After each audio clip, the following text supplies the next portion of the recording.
Hello friends, आपका अपने channel G10 classes में हार्दिक स्वागत है। यह चैनल आप सभी के लिए, विशेषकर यूपी बोर्ड के छात्रों के लिए बहुत ही लाभदायक होने वाला है, क्योंकि इसमें हम कक्षा 6 से कक्षा 10 तक सामाजिक विज्ञान के लगभग सभी विषय पर चर्चा करेंगे और आपको परीक्षा से संबंधित सभी प्रश्नों को अच्छी तरह समझाया जाएगा, जिससे आप परीक्षा में अच्छे अंकों से उत्तीर्ण होने में सफल होंगे। आपको वीडियो पसंद आए तो इसे लाइक व शेयर करना ना भूलें और चैनल को सब्सक्राइब अवश्य कर दें, जिससे आपको हर वीडियो का नोटिफिकेशन मिलता रहेगा। और अपना सुझाव कमेंट्स में अवश्य दें, आपके सुझाव हमारे लिए अत्यंत महत्वपूर्ण होंगे। आइए आपकी क्लास आरंभ करते हैं। आज हमारा टॉपिक है क्लास 10 भारत में राष्ट्रवाद। भारत में राष्ट्रवाद के कुछ परीक्षा उपयोगी महत्वपूर्ण तथ्य और प्रश्नों पर चर्चा करेंगे, जो आपके लिए बहुत ही हेल्पफुल होंगे। एक बार फिर वीडियो को लाइक व शेयर करना ना भूलें, लाइक अवश्य कर दें। ये आपके लिए एक क्विक रिवीजन की तरह काम करेगा। आपके बोर्ड के एग्ज़ाम नज़दीक आ रहे हैं, इसलिए हम केवल मेन पॉइंट्स पर चर्चा करेंगे। भारत में राष्ट्रवाद का अर्थ होता है राष्ट्र के प्रति प्रेम। जब भारत में राष्ट्र के प्रति प्रेम हुआ तो कौन कौन सी घटनाएं हुई, कौन कौन सी एक्टिविटी हुई और वो एक्टिविटी क्यों हुई, उनके क्या कारण थे, इसी पर चर्चा करेंगे। भारत में राष्ट्रवाद का सबसे मेन कारण था प्रथम विश्व युद्ध, खिलाफत और असहयोग आंदोलन। आप जानते हैं प्रथम विश्व युद्ध 1914 में हुआ था और जो दुनिया भर में एक नई राजनीतिक और आर्थिक स्थिति का निर्माण किया था। युद्ध के बाद उद्योगों में अत्यधिक हानि हुई, लोगों को भोजन की कमी, महामारी आदि का सामना करना पड़ा और इन्हीं परिस्थितियों के दौरान महात्मा गांधी जी अपने सत्याग्रह दर्शन के साथ जनवरी 1915 में भारत से आए। आप सभी कमेंट बॉक्स में बताएंगे कि गांधी जी 1915 से पहले कहाँ रहते थे। गांधी जी के सत्याग्रह। महात्मा गांधी जी सत्य और अहिंसा के आधार पर आंदोलन और विरोध का तरीका सत्याग्रह के रूप में जाना गया। सत्याग्रह का अर्थ है सत्य के लिए आग्रह और अहिंसा का अर्थ है हिंसा ना करना। उन्होंने अहिंसा के माध्यम से विरोध का तरीका बताया। वर्ष 1917 में गांधी जी ने बिहार के चंपारण में दमनकारी व्यवस्था के विरुद्ध किसानों के संघर्ष को प्रेरित किया और अपना सत्याग्रह चलाया। और वर्ष 1918 में गांधी जी ने गुजरात के खेड़ा जिले में किसान आंदोलन चलाया। यह किसानों का अंग्रेज सरकार की कर वसूली के विरुद्ध एक सत्याग्रह था। इसके बाद आता है रोलेट एक्ट। भारतीयों के विरोध के बावजूद वर्ष 1919 में रोलेट एक्ट पारित किया गया। इस एक्ट के अनुसार राजनीतिक कैदियों को बिना किसी मुकदमे के 2 साल जेल में रखने का प्रावधान था। गांधी जी ने इस कानून का विरोध किया और इस कानून के विरोध में 6 अप्रैल 1919 को गांधी जी के नेतृत्व में एक अहिंसक आंदोलन चलाया गया, जिसमें जगह जगह जुलूस और हड़तालें की गई। इसके बाद की घटना आती है जलियांवाला हत्याकांड। सरकार के दमनकारी कानूनों के विरोध में लोग 13 अप्रैल 1919 को पंजाब के अमृतसर में जलियांवाला बाग में एकत्र हुए। उस दिन वैसाखी का मेला भी था और जनरल डायर ने उसी समय उस मैदान के सभी रास्ते बंद करा दिए और अपने सिपाहियों को गोली चलाने का आदेश दिया। इस घटना में सैकड़ों लोग मारे गए। हकीकत में उसी दिन जनरल डायर ने आपातकाल घोषित किया था, जिसे हम कर्फ्यू कहते हैं, कर्फ्यू लगा दिया था और लोगों को इस चीज़ की जानकारी नहीं थी, क्योंकि ये जलियांवाला बाग शहर की आबादी से दूर था। कुछ गांव के लोग आकर के बस आए थे मेले में, उन्हें ये जानकारी नहीं हुई थी कि शहर में कर्फ्यू लग चुका है। रविंद्रनाथ टैगोर ने इस घटना के विरोध में नाइटहुड की उपाधि भी वापस कर दी थी और महात्मा गांधी ने हिंसा फैलने के कारण आंदोलन को बंद कर दिया। खिलाफत आंदोलन प्रथम विश्व युद्ध में ओटोमन तुर्की के हार के बाद समाप्त हो गया।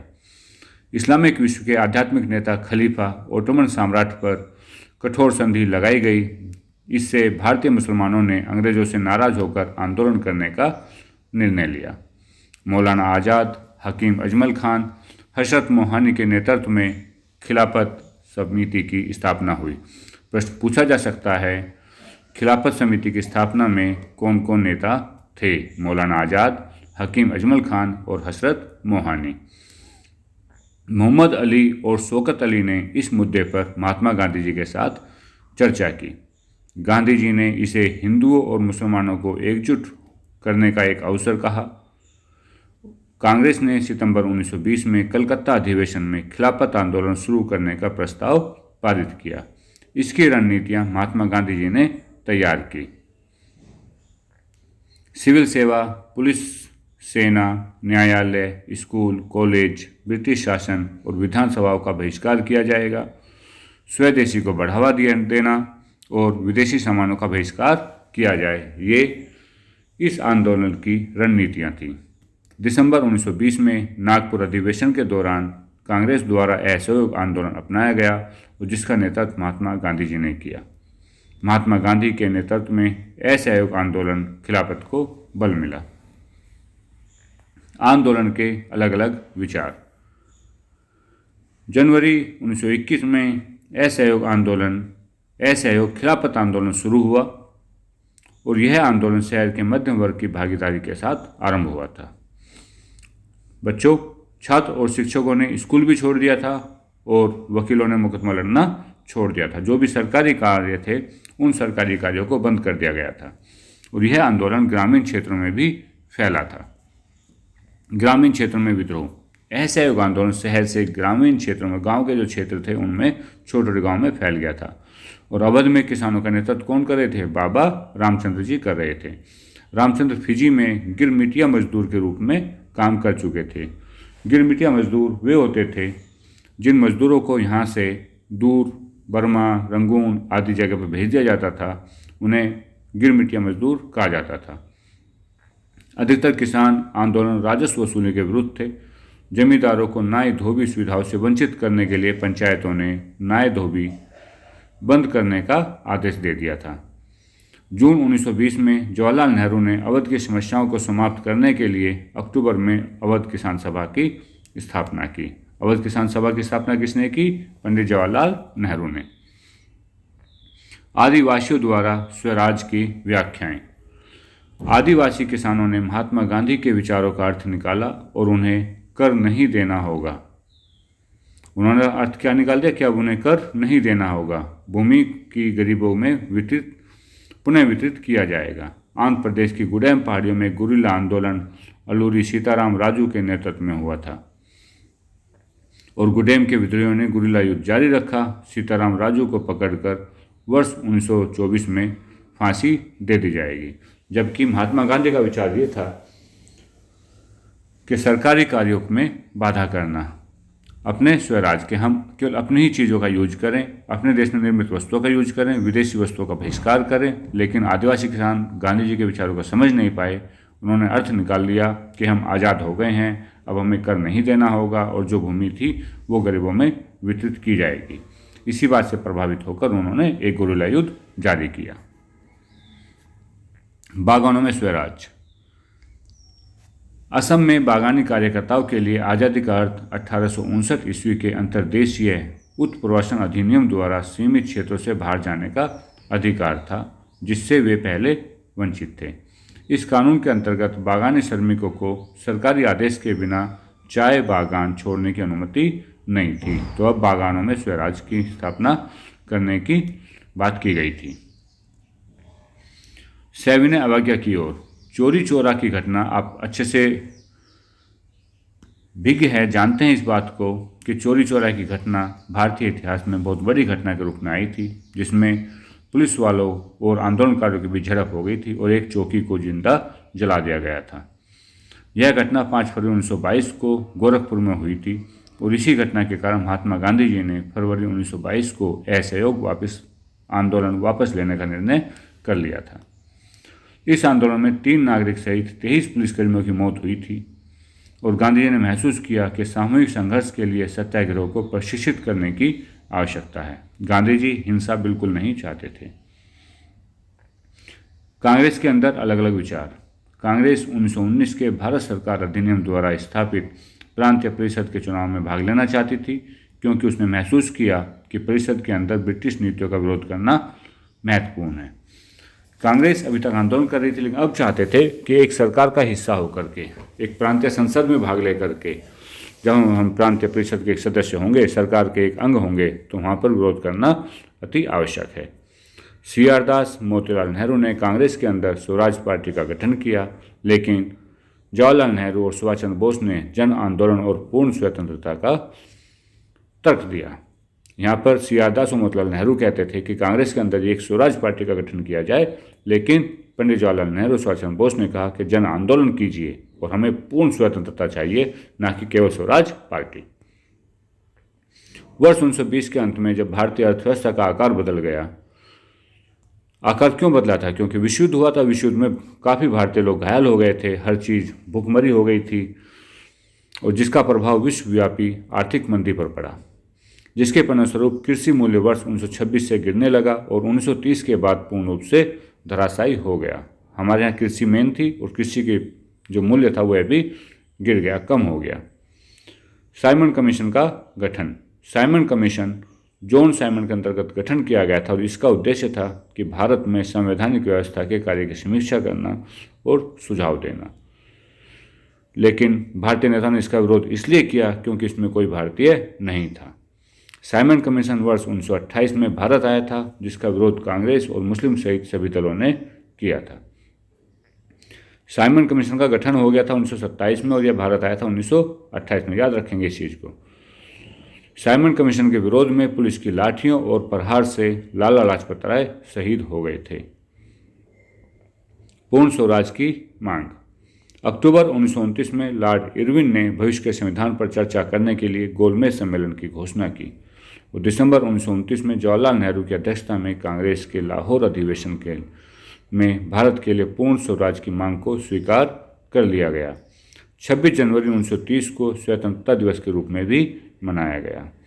26 जनवरी को यादगार बनाने के लिए हमने 26 जनवरी 1950 को अपना संविधान लागू किया, इसलिए आज हम 26 जनवरी गणतंत्र दिवस के रूप में मनाते हैं। नमक यात्रा, सविनय अवज्ञा आंदोलन। महात्मा गांधी ने वायसराय इरविन से 11 मांगों का आग्रह किया था और इन मांगों में नमक कर को समाप्त करने की मांग भी शामिल थी। नमक कर और इसके उत्पादन पर सरकार के एक अधिकार को गांधी जी ने ब्रिटिश शासन का क्रूर पक्ष बताया था और वायसराय इरविन ने महात्मा गांधी जी की 11 मांगों में से किसी एक पर भी विचार नहीं किया था। सविनय अवज्ञा आंदोलन। जब उन्होंने किसी भी मांग को स्वीकार नहीं किया था तो गांधी जी ने 12 मार्च 1930 को 78 अनुयायियों के साथ गुजरात के तटीय शहर दांडी के लिए साबरमती आश्रम से अपनी यात्रा शुरू की और 6 अप्रैल को वह दांडी पहुंचे और उन्होंने नमक बनाकर नमक के कानून को तोड़ा। उन्होंने समुद्र के पानी को उबालकर नमक बनाना शुरू किया। इस प्रकार सविनय अवज्ञा आंदोलन की शुरुआत की गई।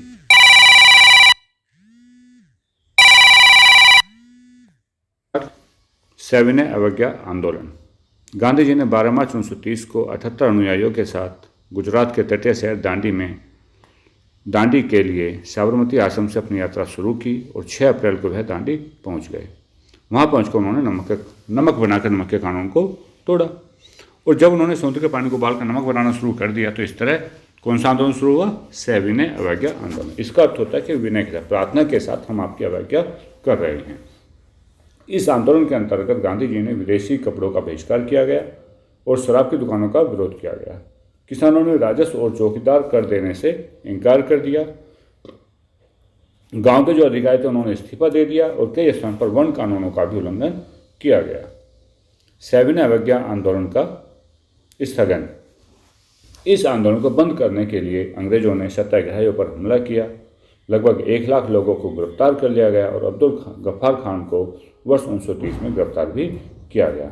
महात्मा गांधी ने हिंसक घटनाओं को रोकने के लिए 5 मार्च 1931 को इरविन के साथ एक समझौता करके आंदोलन को बंद करने का निर्णय लिया। पुनः ये जो निर्णय लिया गया था ये गोलमेज सम्मेलन की बात थी।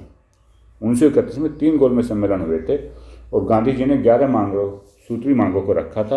इरविन ने कहा कि ठीक है, आप हमें मांग कीजिए, हम इन पर विचार करेंगे। तब गांधी जी द्वितीय गोलमेज सम्मेलन के लिए लंदन गए थे। जहां उन्हें कोई भी सफलता नहीं मिली और जब सफलता नहीं मिली तो सविनय आंदोलन को पुनः शुरू कर दिया गया और इस प्रकार यह आंदोलन 1 वर्ष तक जारी रखा गया। लेकिन समय के रहते रहते जैसे जैसे समय बढ़ता गया 1934 तक इस आंदोलन का प्रभाव काफ़ी कम हो गया था। विभिन्न समूहों के लिए आंदोलन का अर्थ। जब अलग अलग सामाजिक समूह थे, स्वराज का अर्थ अलग था। तो कैसे कैसे था? जो ग्रामीण क्षेत्रों में गुजरात के पाटीदार और उत्तर प्रदेश जाट जैसे समृद्ध किसानों के जो समुदाय थे वो सविनय आंदोलन के प्रबल समर्थक थे। व्यावसायिक हितों को एकजुट करने के लिए वर्ष 1920 में भारतीय औद्योगिक और व्यावसायिक कांग्रेस और वर्ष 1927 में भारतीय वाणिज्य और उद्योग परिसंघ का निर्माण किया गया था। जी.डी. बिरला, पुरुषोत्तम दास ठाकुर जैसे उद्योगपतियों ने औपनिवेशिक नियंत्रण के अंतर्गत अपनी विरोध आवाज़ उठाई थी और इसी आंदोलन में उच्च जातियों की महिलाएं भी शामिल थी, जबकि ग्रामीण क्षेत्रों में संपन्न किसान महिला परिवारों की महिलाएं भी शामिल हुई थी। सीमाएं। स्वराज की अवधारणा ने सभी राजनीतिक समूहों को प्रभावित नहीं किया था। एक समूह अस्पृश्यों का था जो स्वयं को 1930 के दशक के दौरान दलित कहने लगा। गांधी जी ने दलितों को हरिजन बताया और कहा अस्पृश्यता छुआछूत को समाप्त किए बिना स्वराज की 100 साल तक स्थापना नहीं की जा सकती। गांधी जी कहते थे कि छुआछूत जो ऊंच नीच का प्रभाव है इसे समाप्त करना चाहिए। हम सब समान हैं और एक स्वराज की स्थापना में के लिए हम सब एक समान हैं। यदि हम एक समान नहीं हो सकते तो स्वराज की स्थापना 100 साल तक भी नहीं की जा सकती। दलित नेता की मांगे। Doctor B R. अम्बेडकर ने शैक्षिक संस्थानों में आरक्षित सीटों और अलग निर्वाचन क्षेत्रों की मांग की जिससे विधायी परिषदों के लिए दलित सदस्यों का चयन किया जा सके। अम्बेडकर ने दलितों को वर्ष 1930 में अवसादग्रस्त वर्गों के संघों में संगठित किया और दलितों के लिए अलग अलग निर्वाचन क्षेत्र की मांग के कारण दूसरे गोलमेज में महात्मा गांधी और डॉक्टर अम्बेडकर के मतभेद हो गए थे।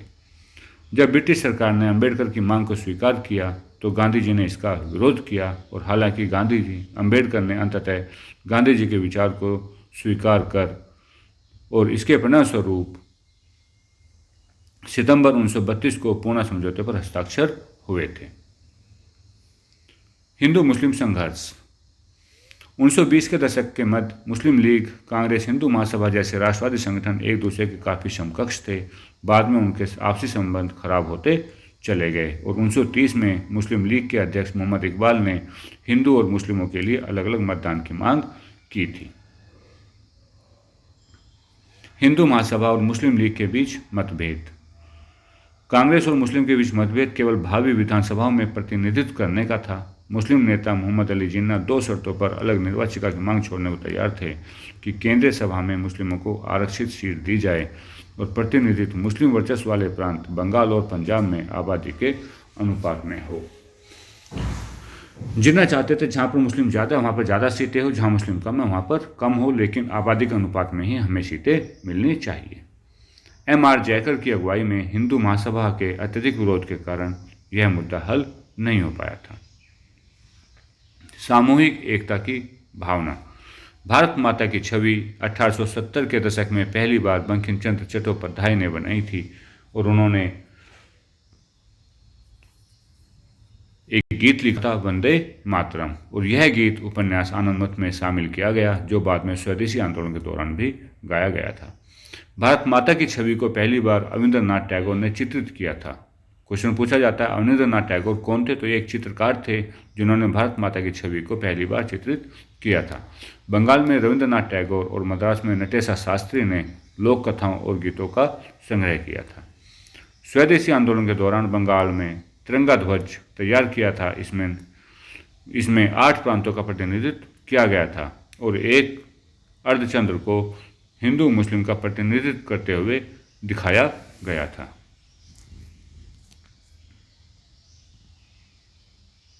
हम पहुंच गए थे वर्ष 1921 में महात्मा गांधी ने स्वराज ध्वज को तैयार किया। पूछा जाता है स्वराज ध्वज कब तैयार किया गया था? वर्ष 1921 में महात्मा गांधी ने इसे तैयार किया था और यह क्या था? एक तिरंगा था जिसके केंद्र में एक चरखे का पहिया था जो गांधी जी के आदर्श का प्रतिनिधित्व करता था। अब हम कुछ प्रश्नों पर चर्चा करते हैं, जैसे महात्मा गांधी जी अफ्रीका से कब लौटे थे? तो पता है आपको भी 1915 में। भारत वापस आने पर गांधी जी का पहला सत्याग्रह कहाँ था? चंपारण। दूसरा कहाँ था?